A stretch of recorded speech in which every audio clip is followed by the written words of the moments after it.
Bacon, by R.W. Church. Chapter 4b.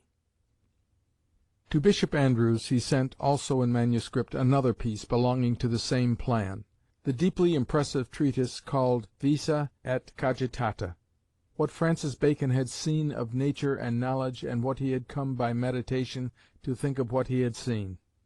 The letter is not less interesting than the last in respect to the writer's purposes, his manner of writing, and his relations to his correspondent.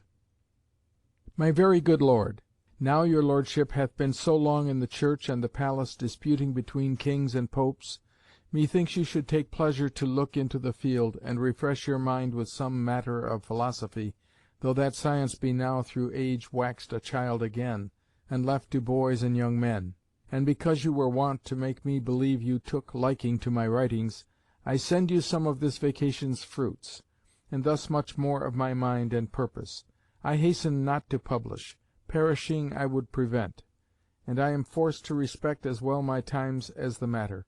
For with me it is thus, and I think with all men in my case, if I bind myself to an argument, it loadeth my mind, but if I rid my mind of the present cogitation, it is rather a recreation. This hath put me into these miscellanies, which I purpose to suppress, if God give me leave to write a just and perfect volume of philosophy, which I go on with, though slowly. I send not your Lordship too much, lest it may glut you. Now let me tell you what my desire is. If your Lordship be so good now as when you were the good Dean of Westminster, my request to you is, not that by pricks, but by notes, you would mark unto me whatsoever shall seem unto you either not current in the style, or harsh to credit and opinion, or inconvenient for the person of the writer. For no man can be judge and party, and when our minds judge by reflection of ourselves, they are more subject to error. And though for the matter itself my judgment be in some things fixed, and not accessible by any man's judgment that goeth not my way, yet even in those things the admonition of a friend may make me express myself diversely. I would have come to your Lordship, but that I am hastening to my house in the country, and so I commend your Lordship to God's goodness. There was yet another production of this time, which we have noticed from himself in a letter to Toby Matthews, the curious and ingenious little treatise on the wisdom of the ancients, one of the most popular of his works, says Mr. Spedding, in his own and in the next generation, but of value to us mainly for its quaint poetical colour and the unexpected turns, like answers to a riddle, given to the ancient fables. When this work was published, it was the third time that he had appeared as an author in print. He thus writes about it and himself. Mr. Matthews, I do heartily thank you for your letter of the 24th of August from Salamanca, and in recompense thereof I send you a little work of mine that hath begun to pass the world. They tell me my Latin is turned into silver, and become current. Had you been here, you should have been my inquisitor before it came forth, but I think the greatest inquisitor in Spain will allow it. My great work goeth forward, and, after my manner, I alter ever when I add, so that nothing is finished till all be finished. From Gray's Inn, the 17th of February, 1610. In the autumn of 1611 the Attorney General was ill, and Bacon reminded both the King and Salisbury of his claim. He was afraid, he writes to the King, with an odd forgetfulness of the persistency and earnestness of his applications, that by reason of my slowness to sue, and apprehend occasions upon the sudden, keeping one plain course of painful service, I may in fine dirum be in danger to be neglected and forgotten. The Attorney recovered, but Bacon on New Year's tide of 1611-1612 wrote to Salisbury to thank him for his good will.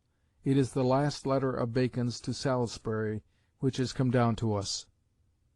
It may please your good Lordship, I would entreat the New Year to answer for the old in my humble thanks to your Lordship, both for many your favours, and chiefly that upon the occasion of Mr. Attorney's infirmity I found your Lordship even as I would wish. This doth increase a desire in me to express my thankful mind to your Lordship, hoping that though I find age and decays grow upon me, yet I may have a flash or two of spirit left to do you service. And I do protest before God, without compliment or any light vein of mine, that if I knew in what course of life to do you best service, I would take it, and make my thoughts, which now fly to many pieces, be reduced to that centre. But all this is no more than I am, which is not much, but yet the entire of him that is." In the following May 24th, 1612, Salisbury died. From this date James passed from government by a minister who, whatever may have been his faults, was laborious, public-spirited, and a statesman, into his own keeping and into the hands of favourites, who cared only for themselves. With Cecil ceased the traditions of the days of Elizabeth and Burghley, in many ways evil and cruel traditions, but not ignoble and sordid ones, and James was left without the stay, and also without the check, which Cecil's power had been to him. The field was open for new men and new ways. The fashions and ideas of the time had altered during the last 10 years, and those of the Queen's days had gone out of date. Would the new turn out for the better or the worse? Bacon, at any rate, saw the significance of the change, and the critical eventfulness of the moment. It was his habit of old to send memorials of advice to the heads of government, apparently without such suggestions seeming more intrusive or officious than a leading article seems now, and perhaps with much the same effect. It was now a time to do so, if ever, and he was an official relation to the King, which entitled him to proffer advice. He at once prepared to lay his thoughts before the King, and to suggest that he could do far better service than Cecil, and was ready to take his place. The policy of the Great Contract had certainly broken down, and the King, under Cecil's guidance, had certainly not known how to manage an English Parliament. In writing to the King he found it hard to satisfy himself. Several draft letters remain, and it is not certain which of them, if any, was sent.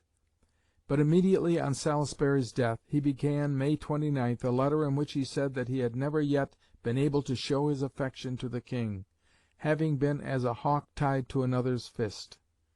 And if, as was said to one that spake great words, amice verba tua desiderant civitatem, your Majesty say to me, Bacon, your words require a place to speak them. Yet that place or not place was with the King. But the draft breaks off abruptly, and with the date of the 31st we have the following: "Your Majesty hath lost a great subject and a great servant, but if I should praise him in propriety, I should say that he was a fit man to keep things from growing worse, but no very fit man to reduce things to be much better. For he loved to have the eyes of all Israel a little too much upon himself, and to have all business still under the hammer, and like clay in the hands of the potter, to mould it as he thought good, so that he was more in operatione than in opere. And though he had fine passages of action, yet the real conclusions came slowly on. So that although your Majesty hath grave counsellors and worthy persons left, yet you do as it were turn a leaf, wherein your Majesty shall give a frame and constitution to matters, before you place the persons in my simple opinion it were not amiss. But the great matter and most instant for the present is the consideration of a Parliament, for two effects, the one for the supply of your estate, the other for the better knitting of the hearts of your subjects unto your Majesty, according to your infinite merit. For both which, Parliaments have been and are the antient and honourable remedy. Now because I take myself to have a little skill in that region, as one that ever affected your Majesty mought in all your causes not only prevail, but prevail with satisfaction of the inner man, and though no man can say but I was a perfect and peremptory royalist, yet every man makes me believe that I was never 1 hour out of credit with the lower house, my desire is to know whether your Majesty will give me leave to meditate and propound unto you some preparative remembrances touching the future Parliament." Whether he sent this or not, he prepared another draft. What had happened in the meanwhile we know not, but Bacon was in a bitter mood, and the letter reveals for the first time what was really in Bacon's heart about the great subject and great servant, of whom he had just written so respectfully, and with whom he had been so closely connected for most of his life. The fierceness which had been gathering for years of neglect and hindrance under that placid and patient exterior broke out. He offered himself as Cecil's successor in business of state. He gave his reason for being hopeful of success. Cecil's bitterest enemy could not have given it more bitterly. "My principal end being to do your Majesty service, I crave leave to make at this time to your Majesty this most humble oblation of myself. I may truly say with the Psalm, Multum incola fuit anima mea, for my life hath been conversant in things wherein I take little pleasure. Your Majesty may have heard somewhat that my father was an honest man, and somewhat you may have seen of myself, though not to make any true judgment by, because I have hitherto had only potestatem verborum, nor that neither. I was 3 of my young years bred with an ambassador in France, and since I have been an old truant in the schoolhouse of your council chamber, though on the second form, yet longer than any that now sitteth hath been upon the head form. If your Majesty find any aptness in me, or if you find any scarcity in others, whereby you may think it fit for your service to remove me to business of state, although I have a fair way before me for profit, and by your Majesty's grace and favour for honour and advancement, and in a course less exposed to the blasts of fortune, yet now that he is gone, quo vivente virtutibus certissimum exitium, I will be ready as a chessman to be wherever your Majesty's royal hand shall set me. Your Majesty will bear me witness I have not suddenly opened myself thus far. I have looked upon others, I see the exceptions, I see the distractions, and I fear Tacitus will be a prophet. Magis ali homines quam ali mores. I know mine own heart, and I know not whether God that hath touched my heart with the affection may not touch your royal heart to discern it. Howsoever, I shall at least go on honestly in mine ordinary course, and supply the rest in prayers for you, remaining, etc. This is no hasty outburst. In a later paper on the true way of retrieving the disorders of the King's finances, full, large, and wise counsel, after advising the King not to be impatient, and assuring him that a state of debt is not so intolerable, for it is no new thing for the greatest kings to be in debt, and all the great men of the court had been in debt without any manner of diminution of their greatness, he returns to the charge in detail against Salisbury and the great contract. My second prayer is, that your Majesty, in respect to the hasty freeing of your state, would not descend to any means, or degree of means, which carrieth not a symmetry with your Majesty and greatness. He is gone from whom those courses did wholly flow. To have your wants and necessities in particular, as it were, hanged up in 2 tablets before the eyes of your Lords and Commons, to be talked of for 4 months together, to have all your courses to help yourself in revenue or profit put into printed books, which were wont to be held arcana imperi, to have such worms of aldermen to lend for 10 in the 100 upon good assurance, and with such entreaty, as if it should save the bark of your fortune, to contract still where mought be had the readiest payment, and not the best bargain, to stir a number of projects for your profit, and then to blast them, and leave your Majesty nothing but the scandal of them, to pretend even carriage between your Majesty's rights and ease of the people, and to satisfy neither. These courses, and others the like, I hope are gone with the deviser of them, which have turned your Majesty to inestimable prejudice." And what he thought of saying, but on further consideration struck out, was the following. It is no wonder that he struck it out, but it shows what he felt towards Cecil.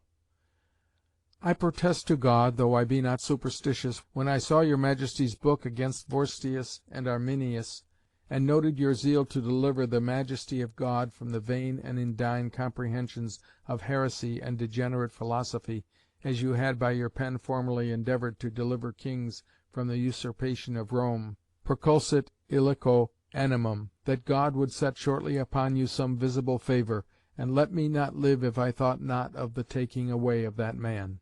And from this time onwards, he scarcely ever mentions Cecil's name in his correspondence with James, but with words of condemnation, which imply that Cecil's mischievous policy was the result of private ends. Yet this was the man to whom he had written the New Year's Tide letter 6 months before, a letter which is but an echo to the last of all that he had been accustomed to write to Cecil when asking assistance or offering congratulation.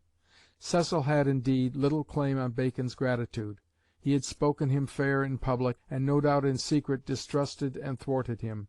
But to the last Bacon did not choose to acknowledge this. Had James disclosed something of his dead servant, who left some strange secrets behind him, which showed his unsuspected hostility to Bacon? Except on this supposition, but there is nothing to support it, no exaggeration of the liberty allowed to the language of compliment is enough to clear Bacon of an insincerity which is almost inconceivable in any but the meanest tools of power. "I assure myself," wrote Bacon to the King, "your Majesty taketh not me for one of a busy nature; for my estate being free from all difficulties, and I having such a large field for contemplation, as I have partly and shall much more make manifest to your Majesty and the world to occupy my thoughts, nothing could make me active but love and affection." So Bacon described his position with questionable accuracy, for his estate was not free from difficulties in the new time coming. He was still kept out of the inner circle of the Council, but from the moment of Salisbury's death he became a much more important person. He still sued for advancement, and still met with disappointment.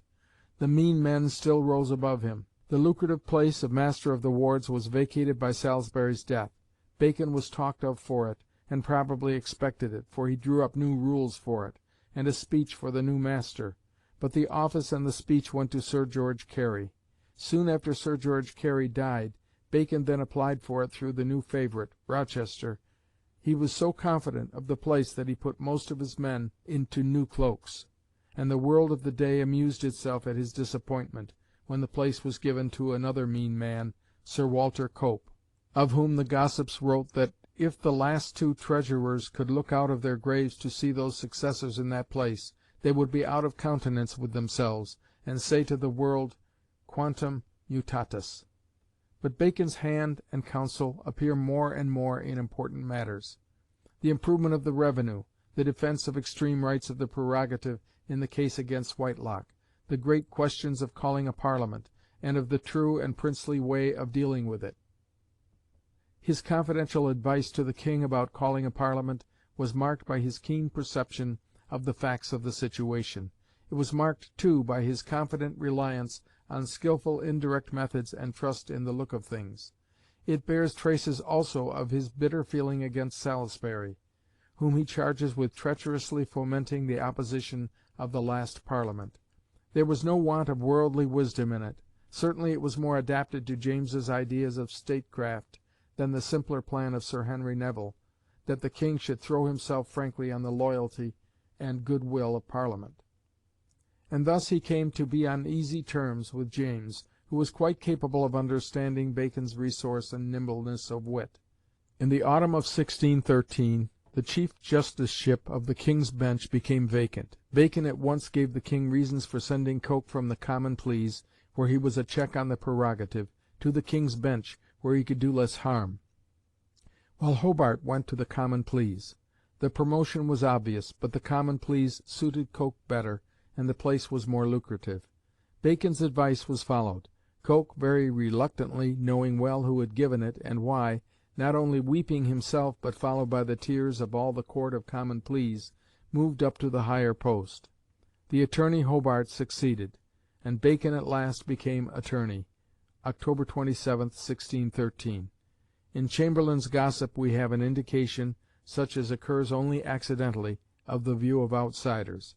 There is a strong apprehension that little good is to be expected by this change, and that Bacon may prove a dangerous instrument. Chapter 4b.